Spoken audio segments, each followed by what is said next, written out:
Selamat pagi, apa kabar pemirsa dimanapun Anda berada? Berjumpa lagi dalam program TVR 09 bersama saya Zia Ulbar dan juga rekan saya. Bersama saya Angga Noktarini pemirsa, dan dalam 30 menit ke depan kami akan sajikan kepada Anda sejumlah berita nasional, khususnya dari sudut pandang DPR RI sebagai referensi Anda dalam memahami dinamika politik, hukum, ekonomi, sosial, dan juga budaya yang ada di Indonesia. Dan pemirsa, inilah TVR 09 selengkapnya.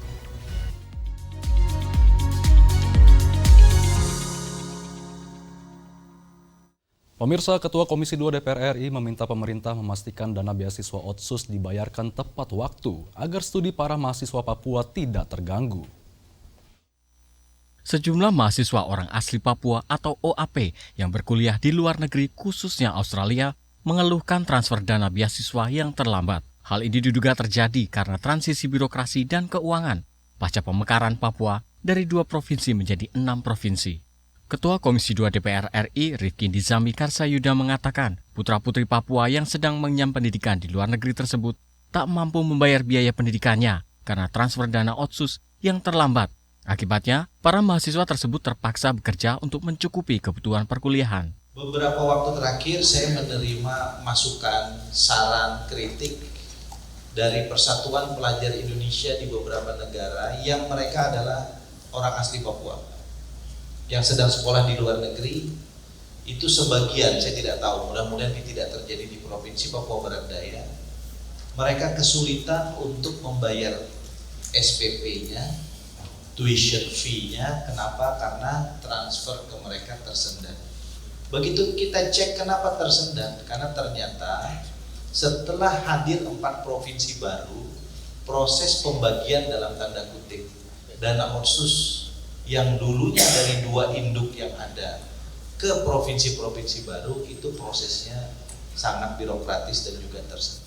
Pemekaran Provinsi Papua dari 2 provinsi menjadi 6 provinsi merupakan amanat Undang-Undang Nomor 14, 15, 16, dan 29 tahun 2022 yang mengatur tentang pembentukan Provinsi Papua Selatan, Papua Tengah, Papua Pegunungan, dan Papua Barat Daya. Dari Sorong, Papua Barat Daya, Teresia Butar-Butar, TVR Parlemen melaporkan. Wakil Ketua Komisi 10 DPR RI Lalu Hadrian di sini menargetkan revisi Undang-Undang Sistem Pendidikan Nasional selesai pada tahun 2025 sebagai bentuk komitmen dalam meningkatkan mutu pendidikan di semua jenjang. Komisi 10 DPR RI berkomitmen menyelesaikan pembahasan revisi Undang-Undang Nomor 20 Tahun 2003 tentang Sistem Pendidikan Nasional atau Sisdiknas guna mewujudkan kebijakan pendidikan yang sesuai dengan kebutuhan dan tantangan zaman. Wakil Ketua Komisi 10 DPR RI Lalu Hadrian Irvani menargetkan revisi Undang-Undang Sistem Pendidikan Nasional selesai pada tahun 2025. Langkah strategis ini merupakan bagian dari komitmen dalam meningkatkan mutu pendidikan di semua jenjang, mulai dari pendidikan dasar, menengah, hingga pendidikan tinggi. Tahun ini target kami revisi ini selesai tahun 2025 sehingga apa yang menjadi harapan dari seluruh pemangku pendidikan baik di tingkat dasar, menengah, pendidikan tinggi bisa terwujud. Nah, karena revisi ini juga akan menentukan arah masa depan pendidikan kita. Sementara itu, anggota Komisi 10 DPR RI Karmila Sari menekankan pentingnya pemerataan kualitas pendidikan hingga ke seluruh wilayah Indonesia.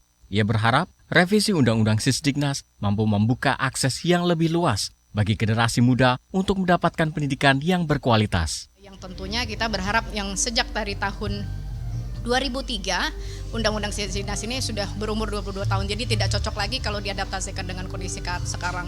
Nah, kita berharap dengan ada 2 kementerian yang sudah berpecah, baik itu Kemendikbudristek juga Kemendikdasmen, ini benar-benar harus fokus dan sukses dalam revisi undang-undang dan tentunya harus bersifat futuristik.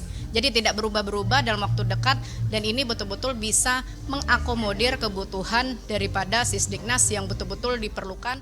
Dari Provinsi Riau, Teddy Sunaryo, TVR Parlemen melaporkan. Komisi 1 DPR RI menegaskan revisi Undang-Undang Tentara Nasional Indonesia merupakan langkah strategis untuk memperkuat supremasi sipil dan memperjelas peran TNI dalam menjaga kedaulatan negara kesatuan Republik Indonesia. Dan pemirsa, kami akan hadirkan informasinya selengkapnya sesaat lagi. Dan tetap bersama kami di TVR 09.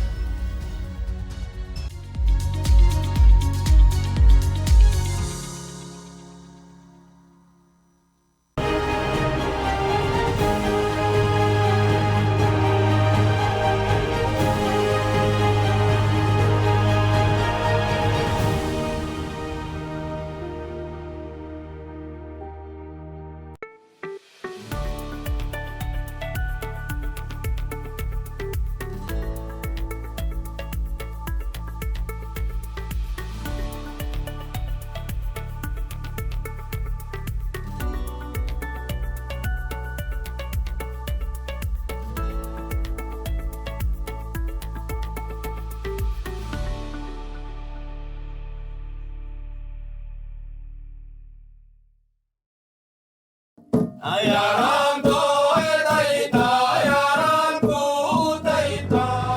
hal ada di luar sana. Lalui rintangan, terus bergerak, maju menembus batas. Jelajahi dan buktikan. Marilah kita memasuki acara ketiga rapat paripurna Dewan hari ini, yaitu pembicaraan tingkat 2 pengambilan keputusan atas rancangan undang-undang tentang perubahan kedua. Halo pemirsa TVR Parlemen, saat ini saya sedang berada di Desa Wairebo. Ketika aspirasi rakyat didengar, kami hadir sebagai media referensi Indonesia.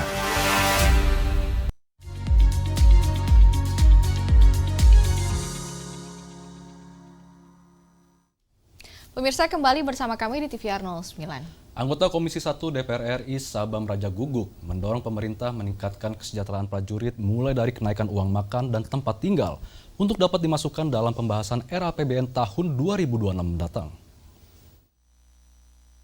Anggota Komisi 1 DPR RI Sabam Raja Guguk memastikan revisi Undang-Undang Tentara Nasional Indonesia merupakan langkah strategis untuk memperkuat supremasi sipil dan memperjelas peran TNI dalam menjaga kedaulatan Negara Kesatuan Republik Indonesia.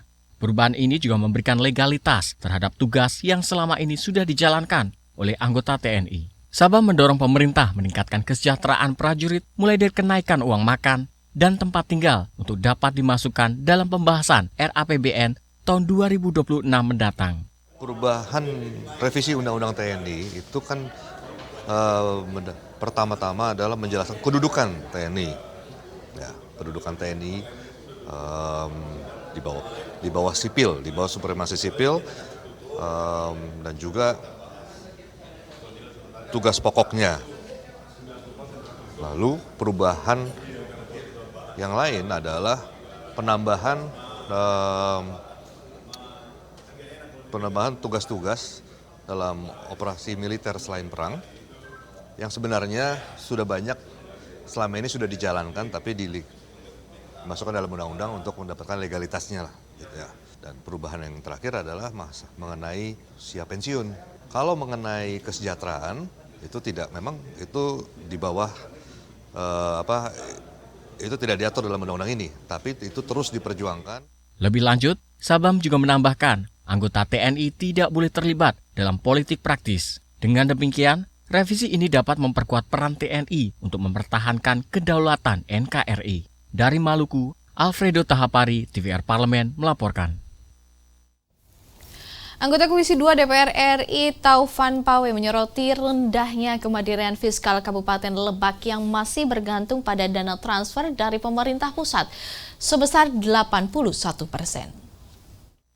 Komisi 2 DPR RI menilai diperlukan inovasi untuk meningkatkan kemandirian fiskal Pemda Kabupaten Lebak dalam meningkatkan pendapatan asli daerah melalui berbagai upaya, termasuk optimalisasi pajak, retribusi, pengelolaan sumber daya alam, dan pariwisata.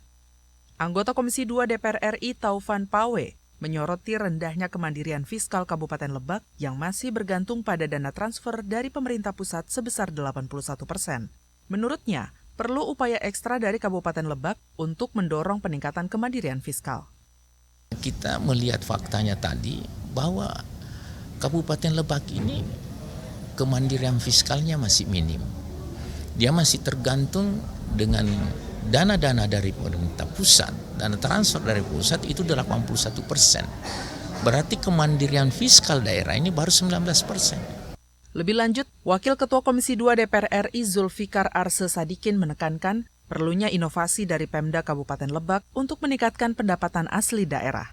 Hal ini bertujuan untuk mengurangi ketergantungan pada APBN melalui dana transfer ke daerah. Kita minta ke depan pemerintah daerah Kabupaten Lebak itu punya inovasi untuk meningkatkan pendapatan asli daerah supaya APBD mereka yang selama ini lebih banyak ditopang oleh APBN melalui dana transfer daerah bisa makin dikurangi kesenjangannya sehingga mereka makin punya kemampuan fiskal yang lebih baik untuk mengelola urusan mereka. Dari Kabupaten Lebak, Banten, Adila Febianto, TVR Parlemen melaporkan. Pemirsa, anggota Komisi 3 DPR RI Iwayan Sudirta menilai tingginya kasus penyalahgunaan narkotika berdampak langsung pada tingkat kriminalitas dan keamanan di Bali. Komisi 3 DPR RI meminta aparat penegak hukum, khususnya kepolisian, menerapkan restoratif justice dalam kasus korban penyalahgunaan narkotika di Bali. Sementara bagi pengedar atau bandar, aparat hukum harus tetap menindak pelaku dengan tegas sesuai hukum yang berlaku. Anggota Komisi 2 DPR RI Iwayan Sudirta menilai, tingginya kasus penyalahgunaan narkotika berdampak langsung pada tingkat kriminalitas dan keamanan di Bali. Untuk itu ia berharap, melalui penerapan restoratif justice, angka kriminalitas di Bali dapat ditekan. Dan secara langsung akan berpengaruh pada kegiatan perekonomian di Bali yang bergantung pada sektor pariwisata. Kalau dari sisi itu, bereskan narkoba, maka keamanan langsung meningkat. Itu terjadi di Portugal. Begitu rehabilitasi dilakukan secara maksimal, keamanan masyarakat meningkat. Karena salah satu pelaku dari pengganggu keamanan adalah mereka-mereka yang terlibat. Maka pemakai adalah korban yang perlu ditolong. Yang perlu kita lawan adalah bandar. Bandarlah yang jahat yang harus dihukum mati. Sedangkan pemakai orang yang perlu dibantu. Karena dia sedang bermasalah. Nah, itu tugas kita bersama. Selain itu, ia juga meminta kepolisian dan BNNP Bali melakukan deteksi dini terhadap peredaran narkotika di wilayah Bali, baik yang diedarkan oleh WNI maupun WNA yang bermodus turis. Aparat hukum diminta cepat tanggap dan mampu mengantisipasi, mengingat berbagai modus operandi telah digunakan oleh pengedar narkotika untuk mengelabui petugas kepolisian. Dari Provinsi Bali, Dwi Utomo, TVR Parlemen, melaporkan. Meski persiapan penyelenggaraan ibadah haji 2025 sudah mencapai 90%, namun masih ada sejumlah persoalan, mulai dari keterbatasan fasilitas hingga adanya proyek asrama haji yang mangkrak. DPR RI mendesak Kementerian Agama dan Badan Penyelenggara Haji segera mencari solusi, mengingat pentingnya sarana tersebut untuk kelancaran penyelenggaraan haji. Dan pemirsa, kami akan hadirkan informasi selengkapnya. Tetap bersama kami di TVR 09.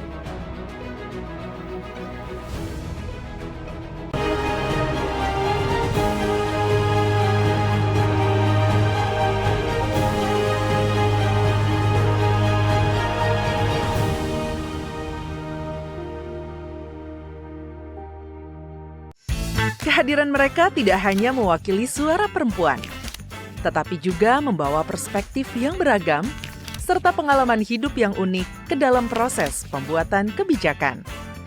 Saksikan Perempuan Parlemen hanya di TVR Parlemen.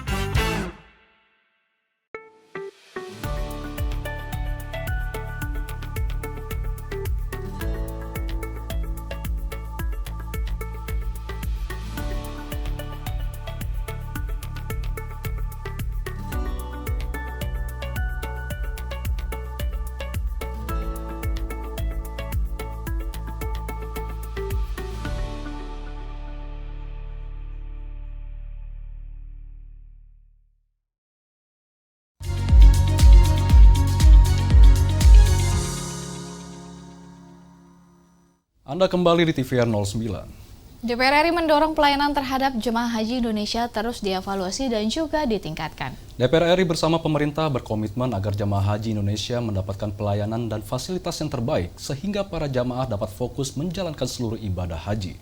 Lantas simak liputan mendalam yang telah dikemas oleh tim redaksi TVR Parlemen dalam segmen editorial Parlemen berikut ini.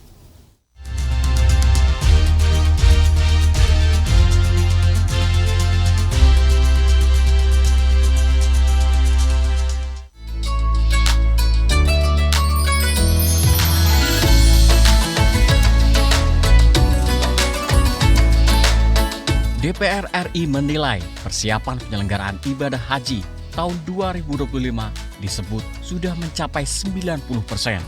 Namun, ada sejumlah persoalan yang masih mengalami permasalahan, mulai dari keterbatasan fasilitas hingga adanya proyek asrama haji yang mangkrak.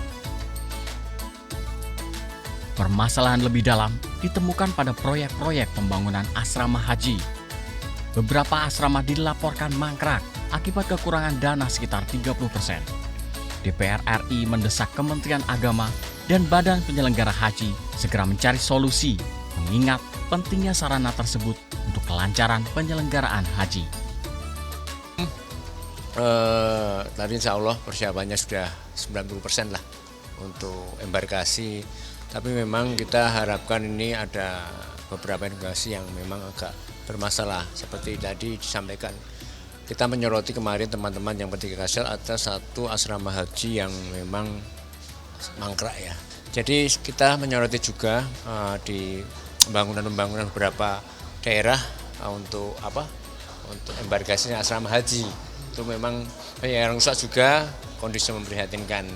Itu yang harus diperbaiki semua. Pada tahun 2025, jumlah jamaah haji Indonesia berjumlah 221.000, terdiri dari 203.000 jamaah haji reguler dan 17.680 jamaah haji khusus. Jamaah haji akan terbagi menjadi 19 kloter keberangkatan dari berbagai embarkasi di Indonesia. DPR RI bersama pemerintah telah melepas keberangkatan kloter pertama sebanyak 7.514 jamaah haji.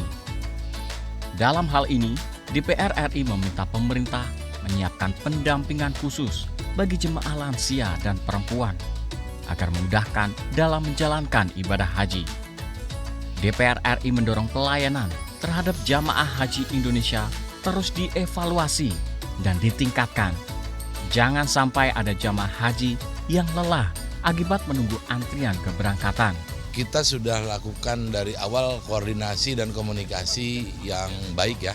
Yang tadi saya bilang bahwa beda pelaksanaan haji sekarang ini dengan stakeholder kita baik Kementerian Haji, Kementerian Agama, Kementerian Kesehatan udah dari awal. Jadi apa yang pernah kita evaluasi tanpa kita bikin checklist satu-satu itu udah semua sekarang dijalankan oleh para penyelenggara haji baik Kementerian Agama maupun Kementerian Kesehatan. Makanya saya yakin pelaksanaan haji sekarang ini akan ada perubahan karena kita berpegangan. Pernah ingat ada pansus kan ya? Semua poin terpansus itu tanpa kita cek satu-satu semua sudah dilaksanakan ya. Dalam rangka meningkatkan kualitas pelayanan bagi jamaah haji, DPR RI mendorong petugas haji dapat bekerja secara profesional dalam mendukung kelancaran penyelenggaraan haji tahun 2025. Meskipun terjadi pengurangan jumlah tenaga kesehatan, namun seleksi petugas haji dilakukan secara ketat. Hal tersebut untuk memastikan petugas haji yang terpilih adalah orang yang profesional dalam memberikan pelayanan kepada jamaah haji. Saya berkali-kali berkomunikasi dengan Dirjen PAEU, Prof. Latif. Saya bilang, Prof, jangan sampai petugas-petugas ini justru memikirkan dirinya sendiri. Dia tidak siap untuk melayani orang lain. Dia tidak ngerti sama sekali apa yang harus dilakukannya. Jadi secara keseluruhan kita akan uji nih. Bagaimana ketatnya hari ini petugas sampai ada yang sampai 5 kali ujiannya lalu diuji lalu mereka berangkat seperti itu. Lalu bagaimana soal pelayanannya? Karena tergantung juga dengan motivasi orang. Ada orang yang dia belum haji tiba-tiba harus melayani. Akhirnya dia sibuk sendiri aja. Padahal tugas dia tuh melayani jamaah haji. DPR RI bersama pemerintah berkomitmen jamaah haji Indonesia mendapatkan pelayanan dan fasilitas yang terbaik sehingga para jamaah dapat fokus menjalankan seluruh ibadah haji dan mendapatkan predikat haji yang mabrur. Tim redaksi TVR Parlemen melaporkan.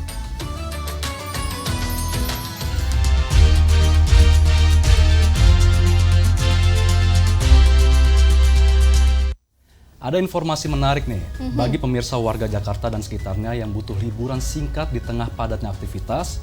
Bogor dapat menjadi salah satu tujuan karena selain terdapat berbagai wisata alam yang terkenal, Bogor juga dapat dijadikan destinasi bagi pemirsa yang suka kulineran. Nah, ini betul sekali Zia, karena di sini posisinya salah satu lokasi kuliner melegenda di sini ada di Bogor adalah Jalan Surya Kencana, di mana surganya kuliner Bogor berkumpul menjadi satu di sini. Nah, kira-kira kuliner apa saja nih yang ada di Jalan Surya Kencana? Kami hadirkan informasinya sesaat lagi. Untuk itu jangan kemana-mana, tetaplah di TVR 09.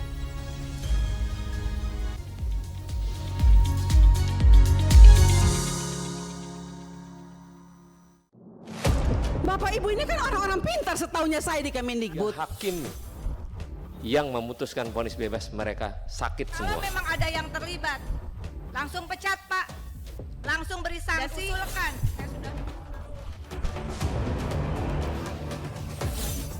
Saksikan dari ruang sidang hanya di TVR Parlemen.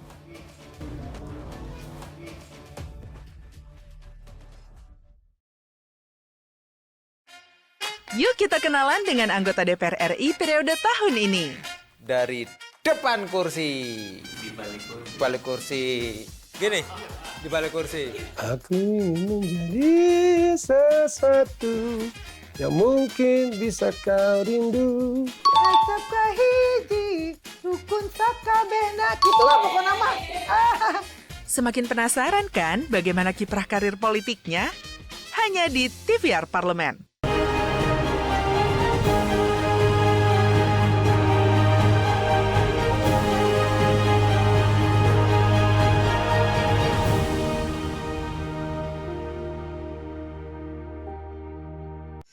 Kehadiran mereka tidak hanya mewakili suara perempuan, tetapi juga membawa perspektif yang beragam serta pengalaman hidup yang unik ke dalam proses pembuatan kebijakan. Saksikan Perempuan Parlemen hanya di TVR Parlemen.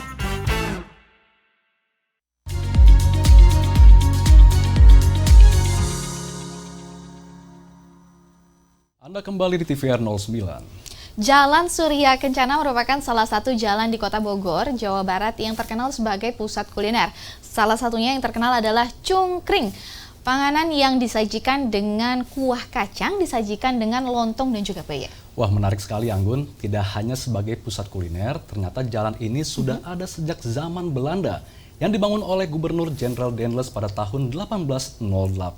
Lantas kuliner apa saja yang ada di Jalan Surya Kencana ini? Langsung saja kita saksikan tayangan lewat Intips, informasi dan tips berikut ini.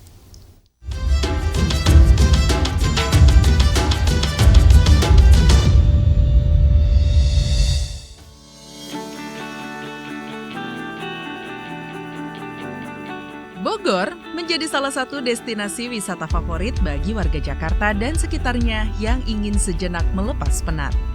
Selain dikenal dengan kota hujan, Bogor juga memiliki surga kuliner yang legendaris. Salah satunya adalah Jalan Surya Kencana yang menyimpan sejuta rasa dalam satu jejak. Dari kuliner legendaris hingga cita rasa kekinian, semuanya ada di sini.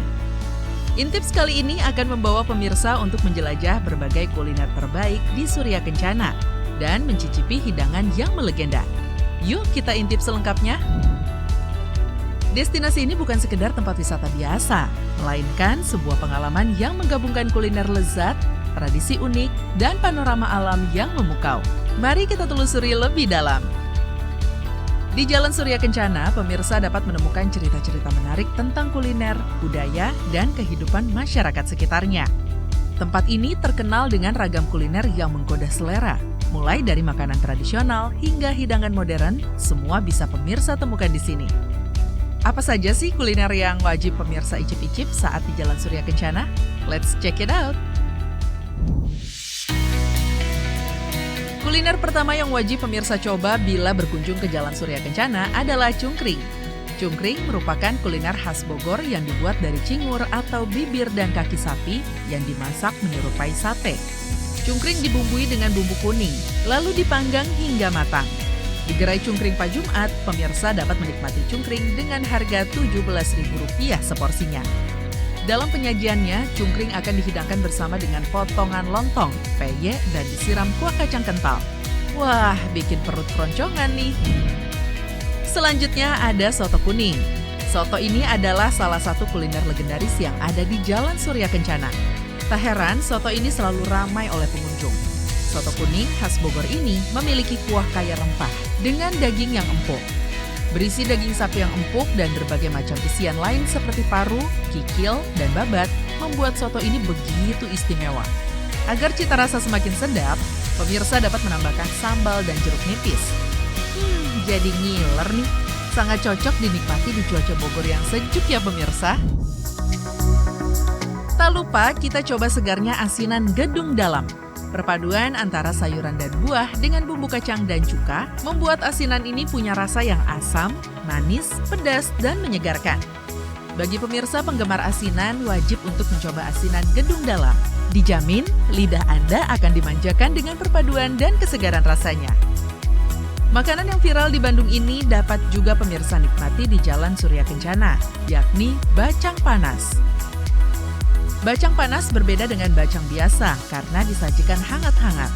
Bacang dipanaskan terlebih dahulu sebelum disajikan sehingga aromanya lebih harum dan teksturnya lebih lembut. Tersedia 2 pilihan menu berbeda yang bisa dipilih, yaitu bacang nasi dan bacang ketan, yang isinya berupa daging ayam atau daging sapi. Seporsi bacang panas dihargai Rp10.000 dan tambahan Rp5.000 bila ingin diberi topping berupa tetelan atau jando yang gurih, kenyal, dan nikmat. Yang terakhir, bila berkunjung ke Jalan Surya Kencana, pemirsa bisa mencoba bakso bening. Bakso ini disajikan tanpa sayuran, berbeda dengan bakso yang kerap kita temui di tempat lain. Menu pelengkap bakso ini adalah kue tiaw dan mie kuning telur. Ciri khas bakso ini adalah bakso halusnya yang tidak terlalu besar. Tekstur baksonya tidak lembek, sedikit garing, namun tetap empuk ketika digigit. Rasa dagingnya juga masih terasa di lidah. Seporsi bakso di sini harganya dari Rp15.000 saja. Aduh, jadi makin lapar nih pemirsa.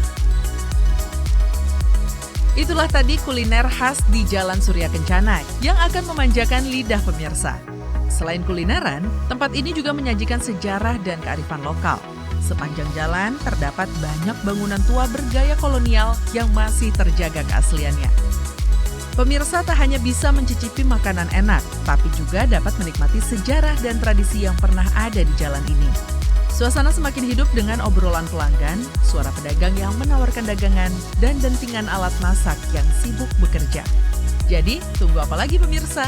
Ajak keluarga, teman, atau pasangan kalian untuk menjelajahi sejuta rasa dan keindahan di Jalan Surya Kencana.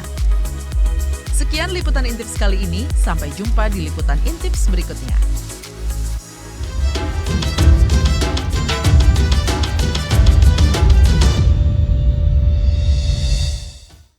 Pemirsa, informasi tadi sekaligus menutup jumpa kita pagi ini dan di penghujung acara kami hadirkan agenda DPR pada Selasa 6 Mei 2025. Pada pukul 10 waktu Indonesia Barat akan ada rapat dengar pendapat Komisi 9 DPR RI dengan Badan Gizi Nasional.